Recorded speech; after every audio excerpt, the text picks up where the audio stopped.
CNSP Entrevista. Mais uma vez, estamos recebendo o nosso amigo, nosso companheiro, um grande batalhador do serviço público, que é o Paulo Sebastião Gonçalves Olímpio, nosso querido Paulinho, vice-presidente da primeira região, que envolve o Rio Grande do Sul e Santa Catarina, e presidente da Associação dos Servidores da Justiça do Rio Grande do Sul, que sempre realizou e continua realizando um excelente trabalho. E hoje nós estamos aqui para que o Paulinho nos mostre como é que está acontecendo no Rio Grande do Sul a respeito dos planos de saúde. Veja bem, presidente, muito obrigado pela oportunidade, é uma satisfação estar presente nesse programa da CNSP. E gostaria de dizer o seguinte, que o nosso Instituto de Previdência, durante muito tempo, ele foi referência, né, até como objeto de interesse dos servidores dos outros estados, porque a gente vem trabalhando já há uns 40 anos, mais ou menos, de forma paritária na administração do Instituto, do Plano de Saúde, né? E ele era um instituto misto, cuidava da Previdência e cuidava da saúde. Então, por leis comuns, foi criado o sistema de administração paritária. Depois se consagrou isso na Constituição de 89, aqui na adaptação aqui no Rio Grande do Sul, da Constituição de 88, se aproveitou para colocar como se administraria essa parte importante, né, para os servidores. E é importante porque os senhores saibam que nós temos 1 milhão de servidores independentes, seus dependentes, participando desse plano, praticamente 10% da população do estado do Rio Grande do Sul, o conjunto familiar incluído. Bem, naturalmente uma coisa tão grande assim é alvo de cobiça, a gente sabe, né? Coisas funcionam assim, é uma clientela exclusiva, aquela coisa toda. Então, a gente tem um carinho e um cuidado para que ele se mantenha com uma administração paritária, né, com os servidores ajudando a trabalhar, dirigir e fiscalizar. Tá? Aí, por aquela questão da reforma da Previdência, que o Instituto de Previdência não pode ter outras atividades que não exclusivamente Previdência, né, então teve que se dividir a autarquia em 2 autarquias, uma para a Previdência e uma para o Plano de Saúde. Isso foi no final do governo passado. Mas aí, o desenho que estava vindo ainda conservava a paridade. A administração, com seus 4 diretores, conselho de administração, 12 pessoas, 6 para um lado e 6 para outro. Né? No plano de saúde, o desenho estava alinhado na mesma situação. Para nossa surpresa, há um ano passado para cá, começou o trabalho do governo do estado de, já resolvida a questão do Instituto de Previdência, então organizar o plano de saúde. E aí quebrou a paridade. Nós estamos numa briga muito grande agora aqui com o governo do estado e falando com os deputados. O projeto que foi para a Assembleia desconsiderou essa questão. Nós tínhamos, como eu disse, 4 diretores. 2, né, o presidente e o da tesouraria, o administrativo financeiro, o médico e o de relacionamento com os segurados. Então esses 2 ficariam para os servidores, como já vinha o diretor médico há muitos anos, sendo substituído, mas sempre indicado pelas entidades dos servidores, né? E no outro lado, então, esses 2 seriam do Estado. Bom, o que aconteceu? O governo ficou com os 2 e pegou o diretor médico para ele também nesse novo projeto. Deixou só o diretor de relações com o segurado para ficar representando os servidores. Qual seria a força que teria numa diretoria colegiada? 3-1 sempre. Qualquer coisa será 3-1. E este 1 é a relação com segurados. Num sistema informatizado, diminui bastante o contato, porque o cadastro, filiações, documentos, automaticamente, ainda mais agora a distância como está se fazendo, né, com o home office, estamos trabalhando em casa, né? Então, esvaziou, deu um cargo esvaziado. Vai funcionar como se fosse uma ouvidoria. Relação com o segurado, o que tu pensa? A reclamação. Não atendeu isso, não atendeu aquilo, coisa e tal. Quer dizer, um cargo esvaziado politicamente, inclusive. Daí o projeto estava sendo discutido 2 semanas atrás, ou 3, com regime de urgência, e eu até, junto com uma colega do Sindicato dos Aposentados, fizemos uma matéria para o jornal local, reclamando dessa situação, né? E o que nos veio? O governo respondeu. 2 dias depois, página do Mundo também inteira. O governo diz o seguinte: não é bem assim, é preciso que seja modernizado.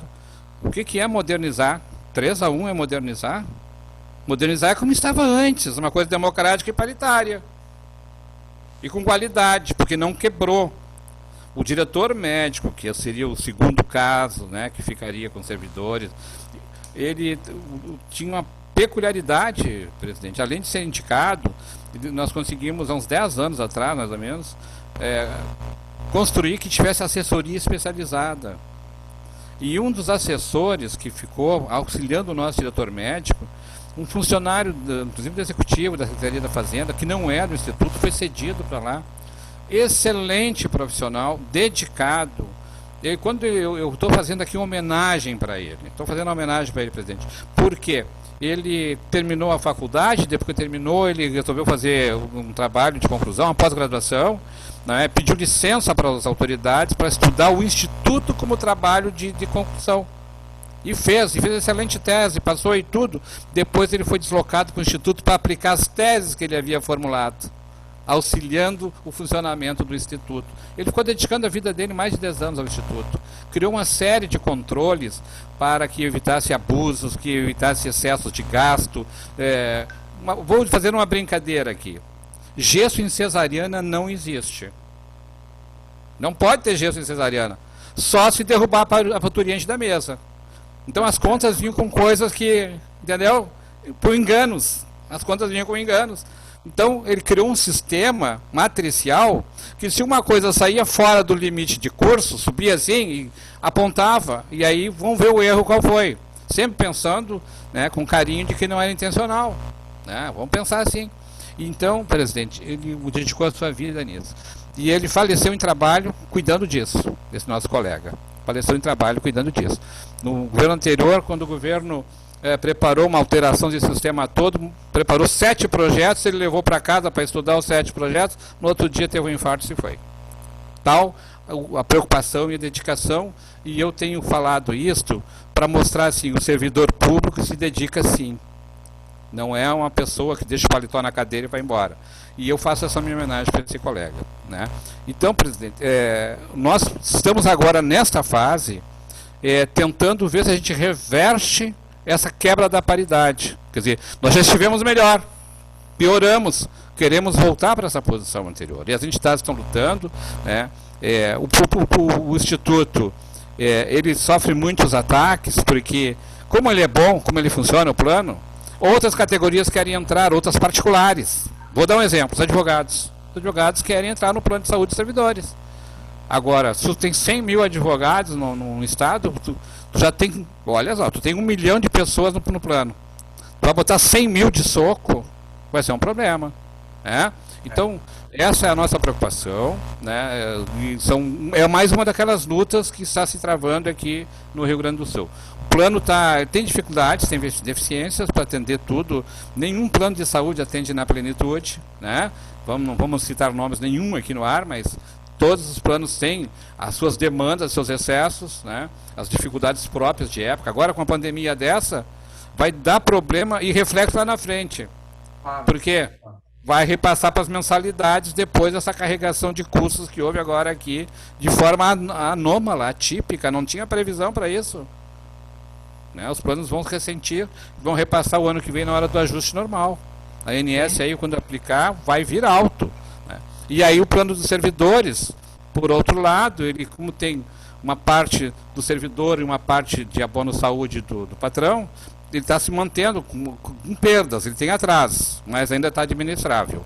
Não é? Então, presidente, o caso do nosso instituto, atualmente, lamentável é isso. Ele teve melhor em relação à sua forma de agir, né? E agora nós vamos ter que recuperar mais essa perda também.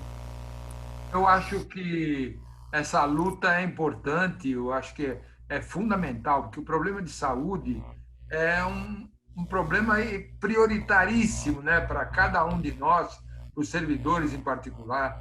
E, na verdade, você tem razão. quando não é paritário, é sempre 3-1, é sempre 3-1. Não há decisão que possa ser discutida. O governo sempre faz aqui. Eu me lembrei de faz mais de 10, 12 anos, eu vou todo ano na Assembleia Legislativa de São Paulo colocar uma emenda no orçamento, porque hoje aqui nós temos o Hospital do Servidor Público e ele simplesmente ele só funciona porque nós, servidores, veja bem, Paulinho, sobre o total dos nossos salários, nós colocamos 2% para atendimento do Hospital do Servidor. E o que a gente batalha? Batalha porque o Estado também coloque seus 2% para que possa o hospital atender bem os servidores públicos. E até hoje, há mais de 12 anos que a gente faz essa emenda, há mais de 12 anos que se fala com cada deputado e que cada um acha que é importante isso e que não se aprova isso. Então, é uma batalha constante, mas que nós temos que continuar.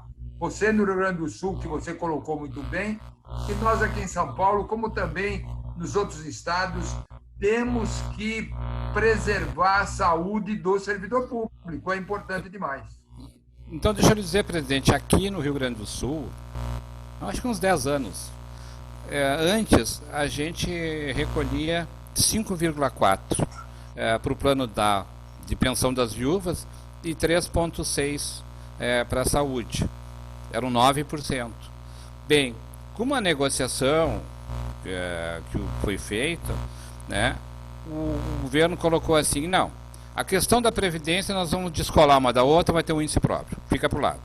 A questão da saúde, nós vamos fazer assim, ó, vamos colocar 3,1 para vocês, baixou um pouquinho, e nós vamos colocar 3,1 nosso também. Então, deu 6,2. E é uma receita que vem se estabilizando e vem sendo resolvida. A gente sabe, como eu lhe falei há pouco, o governo não dá um reajuste de inflação para os servidores, ele já equalizou a despesa. Quer dizer que esses 3% que ele colocou para os servidores, se ele não deu no reajuste seguinte o normal que teria que dar, ele já tapou a diferença. Já tá aquilo já incorporou na despesa do Estado. Né? Sim, bom, sim. Então, assim, uma sugestão para experimentar, quem sabe com os deputados, que eles não deem na arrancada uma permissão para 2%. Olha, vamos fazer escalonado. Primeiro ano, 0,5% para ajudar. No segundo, mais meio. E aí, em 4 anos, a gente chega no valor que precisa. E se chegar a precisar daí também, porque se não chegar tanto e tal, então já não precisa ir até os 2%. Porque talvez um fator de fazer mitigado assuste menos os deputados na hora de autorizar a despesa pública, né? Do que uma coisa que de repente, isso não tinha, começou, vai dar 2% aí. Negociar com o governo, começar aos pouquinhos, meio, mais meio, mais meio, quando vê, chegou no resultado. Não é? E a gente sabe que ele dilui isso aí depois, numa outra tratativa qualquer. Nós não vamos deixar, não vai ter. E seria assim uma forma de começar, de alguma forma, porque precisa, a gente sabe, a questão da saúde é essencial. Não é?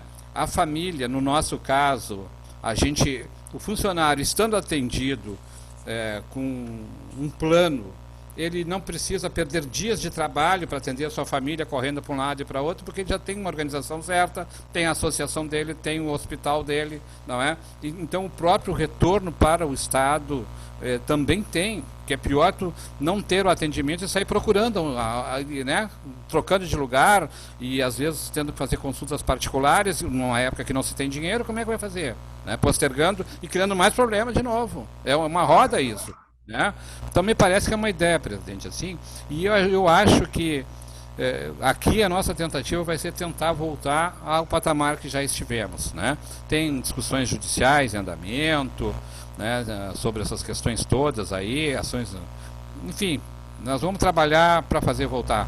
Né? Assim como a Previdência, a gente conseguiu manter a administração paritária, com participação do Estado e dos funcionários. Ali participa a União Gaúcha, o Centro dos Professores e uma terceira que estava com uma discussão, não entrou ainda, mas está a vaga esperando, não é? Na parte da Previdência, no Conselhão. e o Estado com os seus também. E na dividida na executiva também está resolvido. Agora o problema é na área da saúde. Isso aí ficou ruim. Sim, isso aí ficou ruim. Mas vamos vencer, sou otimista. Se Deus quiser. Você fez me lembrar, eu me lembrei, quando você falou em 0,5%, nós chegamos, então, de alguns anos atrás, nós chegamos, eu participei do relatório do orçamento, e era lá o que era o comandante, era o deputado Edmir Chedi, e, na verdade, a gente colocou essa proposta na Assembleia Legislativa de 0,5% ao ano. Portanto, em 4 anos, nós já atingiríamos 2%. E aprovamos na Assembleia Legislativa. Aí o Cláudio Lembo, que era o governador em exercício, vetou isso. Vetou e até hoje está assim. É impressionante. Se tivesse vindo por ele aprovava, né? Ele ficou com ciúme dos servidores. Mas vamos continuar a luta, Paulinho. Muito obrigado. Deus lhe abençoe e que você possa continuar dando essa força que você sempre teve e dando um exemplo a todos nós. Um grande abraço a todos. Muito uma satisfação e uma alegria, inclusive, estar convivendo, nem que seja à distância como agora, porque a gente não vai se ver aí no nosso seminário de Serra Negra, mas então fica esse contato virtual, né, que nos tranquiliza e vê que estamos todos bem, né? Estamos bem. Tá? Boa sorte e felicidades também para a senhora. Tá? Igualmente. Tudo de bom. Obrigado.